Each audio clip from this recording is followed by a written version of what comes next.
Bhojpuri cinema की शुरुआत साल 1960 में हुई, जब इनकी पहली फिल्म गंगा मैया तोय पियरी चढ़ेबू रिलीज हुई थी। ये फिल्म भोजपुरियों के लिए एक कल्चरल माइलस्टोन बन गई थी। उसके बाद 80 और 90 के दशक में इस इंडस्ट्री ने अपना गोल्डन पीरियड देखा और पता नहीं कैसे यही इंडस्ट्री आगे चलकर वल्गैरिटी और अब्यूजिव कंटेंट को प्रमोट करने लगती है। अपने कल्चर की आड़ में वल्गैरिटी को प्रमोट करना it's not a good thing. Vulgar songs, uncensored movie scenes, double meaning dialogues, indelicate movie and song titles और भी बहुत कुछ। देखो भाई, फिल्म इंडस्ट्री तो बहुत सी है, जैसे तेलुगु, मराठी, मलयालम एक्सेट्रा एक्सेट्रा, और इन्होंने कभी वल्गैरिटी को अपने कल्चर के नाम पे प्रमोट नहीं किया। इसी वजह से इन सब फिल्म इंडस्ट्रीज को इतना ह्यूज प्रॉफिट मिलता है अपनी मूवीज और सॉन्ग्स से। मेन चीज होती है एक फिल्म की ऑडियंस कैसे होगी, वो क्या देखना चाहेगी और क्या नहीं। भोजपुरी फिल्म इंडस्ट्री की ज्यादातर ऑडियंस रूरल एरियाज, गाँव और कुछ स्टेट जैसे बिहार, झारखंड, उत्तर प्रदेश से आती है। इनको कंटेंट के नाम पे कुछ भी वल्गर दिखा दो तो खुशी खुशी एंजॉय कर लेते हैं। तो जब ऑडियंस यही देखना पसंद ही करती है तो भोजपुरी मूवी के मेकर्स को ये सब बनाना ही पड़ता है। इसी ऑडियंस की वजह से जो एक्चुअली में अच्छी ऑडियंस है उनको भी बैकलैश का सामना करना पड़ता है। उत्तर प्रदेश और बिहार के लोगों को इतना पिछड़ा मान लिया जाता है सिर्फ इन्हीं सब रीजन से। भोजपुरी इंडस्ट्री चाहे तो अपने कंटेंट को सुधार सकती है, लेकिन वो ऐसा करेगी नहीं, क्योंकि उनको पता है कि क्या दिखाने से व्यूअरशिप आती है और क्या दिखाने से नहीं। ये तो बात हो गई ऑडियंस की। अब बात करते हैं हमारे कुछ सो कॉल्ड भोजपुरी सुपरस्टार्स की, जैसे मनोज तिवारी,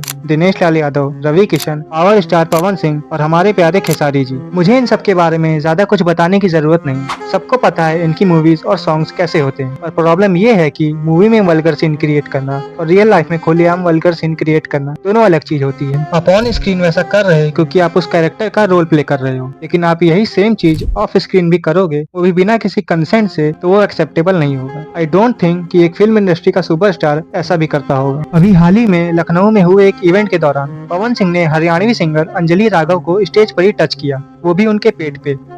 पवन सिंह जी ने मुझे बोला कि इधर कुछ लगा हुआ है।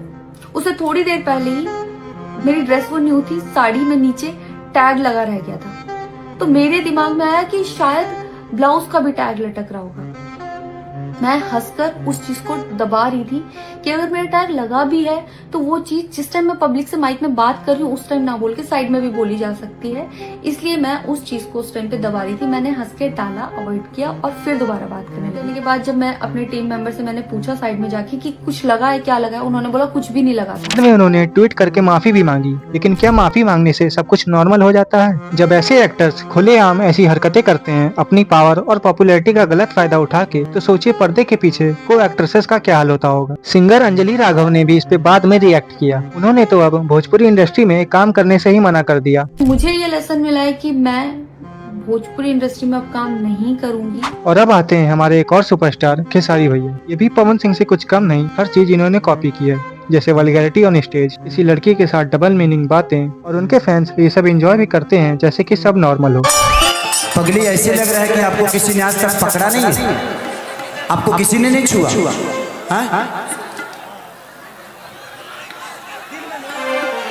झूठ बोलल जाला, सीधे झूठ बोलत दिया हमरा के केहू छुअल ही नहीं के। तो जितना तारा बॉडी में सब बढ़ल चहल बावे, ये अपने से बढ़ गइल बा। शरीर बढ़ गया, हाइट बढ़ गया, बाल बढ़ गया, ब्लाउज बढ़ गया।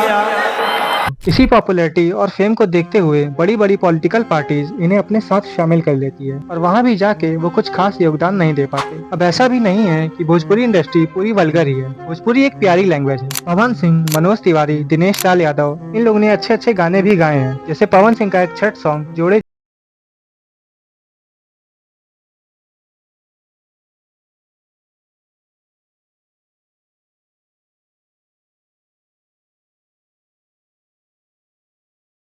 हिंद का सितारा।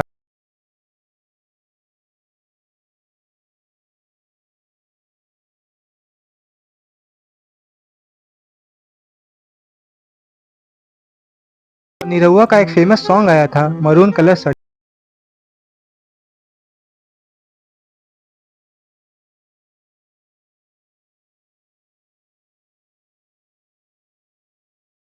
के बने हैं और हिट भी हुए हैं। वीडियो के एंड में इतना कहना चाहूंगा कि हमारी भोजपुरी इंडस्ट्री को, जो हमारे यूपी बिहार के कल्चर को दर्शाती है, उसको और अच्छा होने की जरूरत है, ताकि जो समाज में डिस्क्रिमिनेशन है वो खत्म हो सके। धन्यवाद दोस्तों, मिलते हैं अगली वीडियो में।